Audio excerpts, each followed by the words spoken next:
7:36 in Trinidad and Tobago. Well, let's hope the election coming up on August the 10th is nothing like what is being experienced in Guyana after their election on March the 2nd, because the Caribbean Court of Justice, we're just a day away from their ruling in relation to those polls. Maybe we'll find out if they can rule, if they cannot rule, if they will rule based on the objections raised by the opposition PPP Civic. Well, TV6 Morning Edition has featured interviews from both sides of the primarily political divide in Guyana to get a greater understanding of what is happening. I think it's important for us to understand because these are our Caribbean neighbors. And indeed, as we say over and over again, there are thousands and thousands of either Guyanese or those with interests in Guyana who want to know what is happening in relation to the elections of March the 2nd.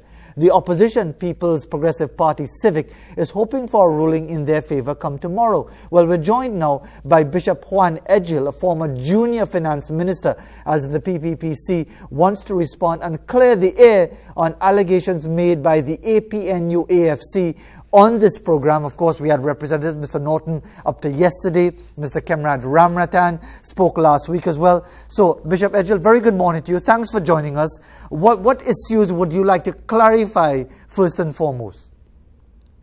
Well, good morning, and let me say greetings to all your viewers and listeners. The very first thing that I think needs to be made known is that every time we talk about the elections, we are talking about the elections of March 2nd, 2020. It's only one election, and it was the same set of ballots, 2,339 boxes, that the David Granger administration was prepared to be sworn in for a second term on as a result of a fictitious and fraudulent declaration by Mr. Clement Mingo, the returning officer for District 4, that they're now seeking to discredit because the recount has shown and has clearly demonstrated that the PPPC has won these elections by 15,416 votes. All of the other sideshows, the circus, the narratives, is evidence of desperation on the part of sore losers who are not prepared to relinquish power. So that's the first thing I would like to establish. The results on March 2nd show the PPPC won these elections. The recount has shown and confirmed that they won these elections. The sideshows are on the road. All right, just let's clarify that particular. I'm glad we're compartmentalizing everything in the way that you are.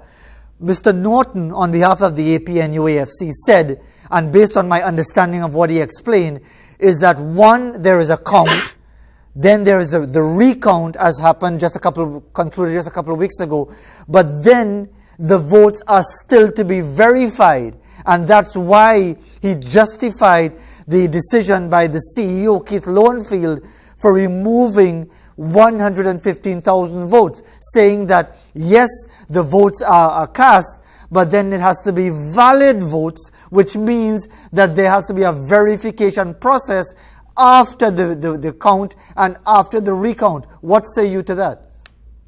Well, Mr. Norton and his gang are people who practice politics without morality. They are people who suffer from selective amnesia. They are intellectually dishonest.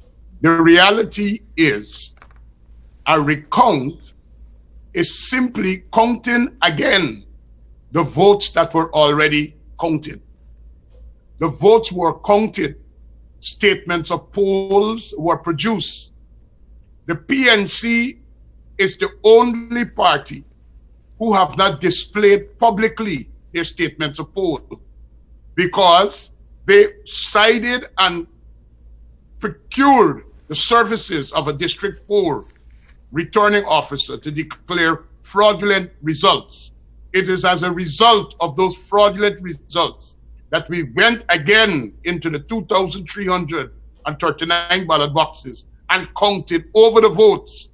The numbers from the recount matches that of the original count. The only fraud that is in these elections is the declaration of Mr. Clement Mingo and now the attempted fraud of the chief elections officer to invalidate 115,000 votes to give the APNU+AFC a victory. That's the only fraud. So how then, Bishop Edghill, did the High Court in Guyana, and correct me if I'm wrong, how did the High Court rule by majority 2-1 in favor of the claim of Ms. Eslyn David? Well, it would not be correct to say the High Court ruled in that manner. Ms. Eslyn David went to the Court of Appeal, not the High Court, the Court of Appeal in Guyana, seeking several orders. All of those orders were denied. But the Court of Appeal interpreted more votes cast to mean more valid votes cast. That's the only ruling, and that is what is being challenged at the CCJ, because Mr. Lowenfield, since the Court of Appeal ruled more votes cast must be interpreted to mean more valid votes cast, sought to invalidate 115,000 votes because poll books and documents which are in GCOM's possession that was not produced at the time of the recount was not examined. And once a box, the poll book was not present or a list was not present, Mr. Lowenfield is attempting to discredit all the votes in that box to produce an outcome that Mr. Mingo did not succeed in getting done on March 4th, 5th, and March 13th. That is a fraudulent declaration. So they're seeking to use the decision of the Court of Appeal, more valid votes. But the PPPC and all of us in Guyana agree that the only votes that could be counted to declare a president or the winner of an election are valid votes. Invalid votes are not counted. At the time of the count, invalid votes, which are votes that are not properly marked, votes that are marked for more than one party, votes that don't have a 6-digit stamp, those are all votes that are rejected. They are removed from the bundle and they are put into what is called a rejected pile. It is only valid votes that are cast.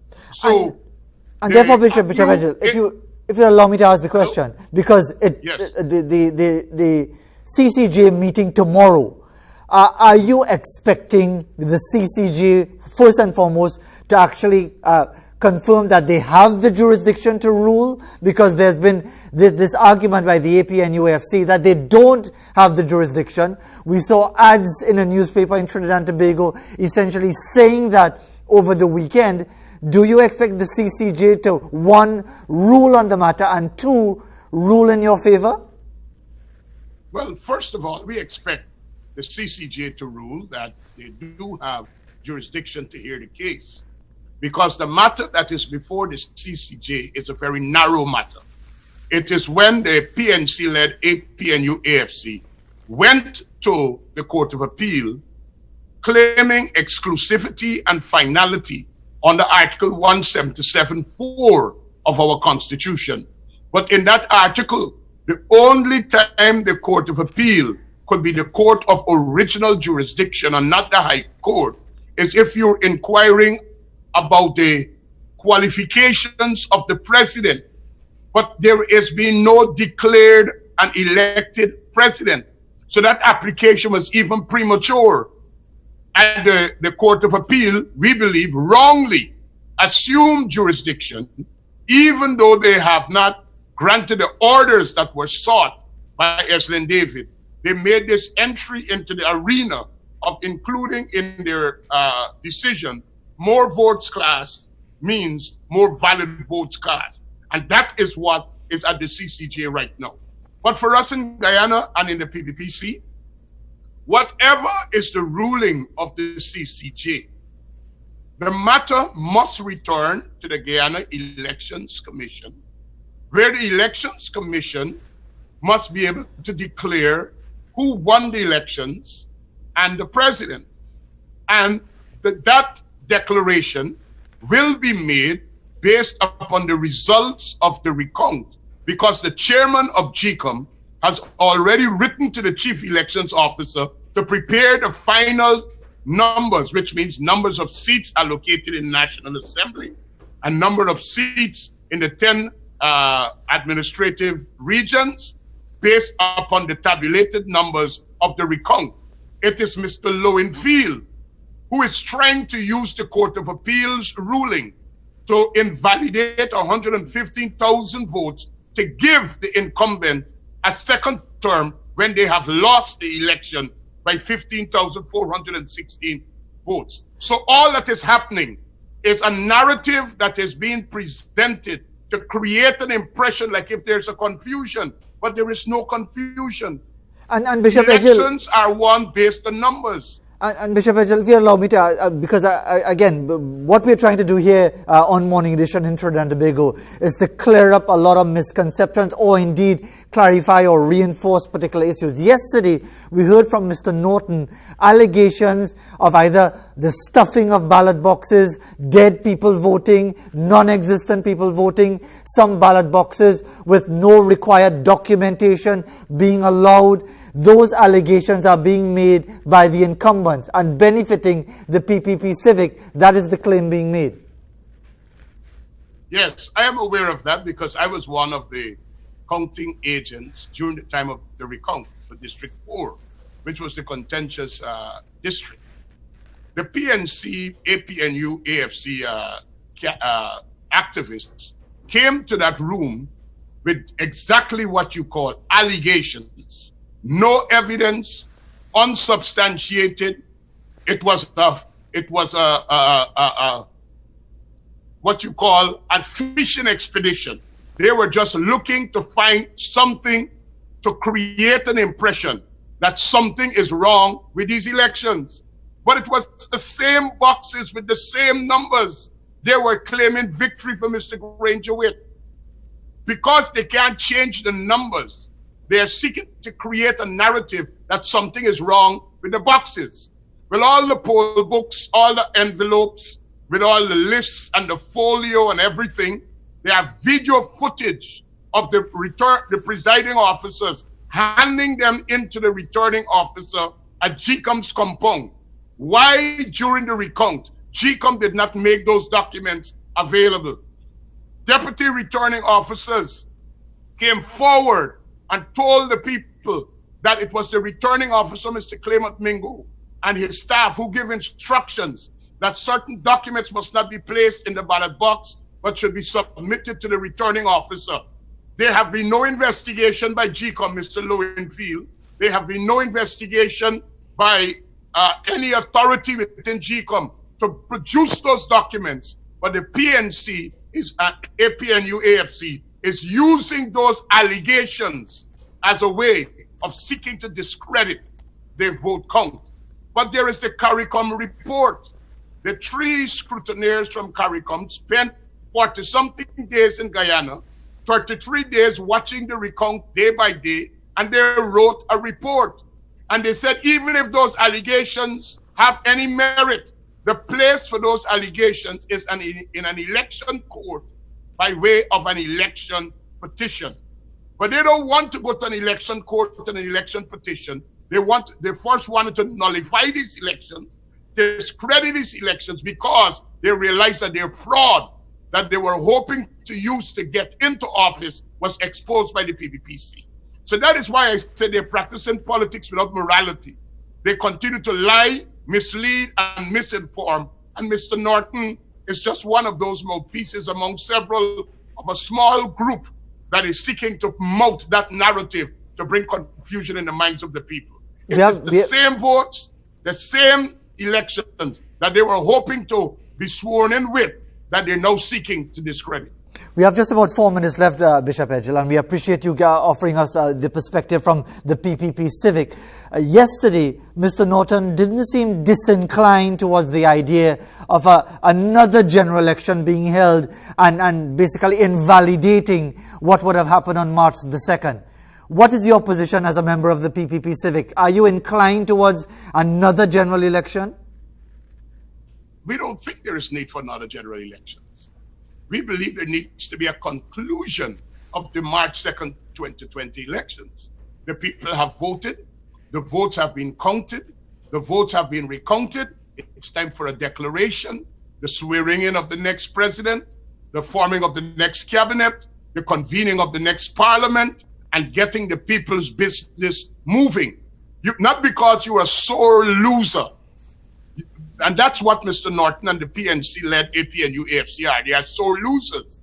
They claimed victory. When they realized that their fraud was exposed, they then moved to the point of, let's nullify the elections and let's have new elections. The recount has shown that the PPPC has won these elections. It's time for the election process to be concluded by way of GCOM, the only authorized authority to make the declaration. GCOM has no authority to nullify an election. The only way an election could be vitiated is after an elections petition in an elections court where all the evidence have been properly adjudicated and a determination has been made. And that is when an elections could be nullified. So right now, what is needed is a declaration and get the country moving. And the PNC-led APNU+AFC should stop stonewalling and holding the country at ransom because they don't want to relinquish power. It's time for them to concede that they have lost the elections. It's time for them to behave as Democrats, and it's time for them to be truthful with their own supporters. Isn't it strange that the only group that is not mouthing that narrative is the PNC-led APNU+AFC? Every other organization, every international body, every foreign government, every major organization is seeing things for what it's worth. The CARICOM, the OAS, the Commonwealth, the United Nations, the Carter Center, the Americans, the British, the Canadians, the European Union. Everybody is seeing it for what it's worth. It's only a small group of people who don't want to relinquish power because they have been benefiting for themselves, their family, and their cronies, and squandering the public purse. But that needs to come to an end and let the electoral process be concluded by. And before we conclude, Bishop Edghill, and we do appreciate you taking the time to offer that perspective, are you confident that that is going to happen following tomorrow's ruling, whatever the ruling may be, of the CCJ? Because this has gone on now for more than 3 months. So before we conclude in a minute's time. 4 months, sir. Sorry, 4 months. Thanks for the correction. So before we conclude in a minute's time, are you confident that that declaration will come in the not too distant future? Yes, the hard truth is, when the CCJ makes their ruling tomorrow, whichever way it goes, the next step is that the Guyana Elections Commission needs to meet, get the declaration done, and the next president sworn in. That is the logical conclusion of this matter. Any other route would be undemocratic, illegal, unlawful, and unconstitutional, and it would be the bullies in the street seeking to stop a democratic process. And as Guyanese, we will not allow that to happen. Bishop Juan Edghill, thank you very much for taking the time, sir, to speak with us, to again give us some more enlightenment from all sides, from both sides, or from any side, if you prefer, in relation to the ongoing situation as far as the elections in Guyana. As he clarified and corrected me, more than 4 months ago, CCJ to rule tomorrow. We'll see how it goes. Let's go to a break, and then I'll come back to wrap up the show.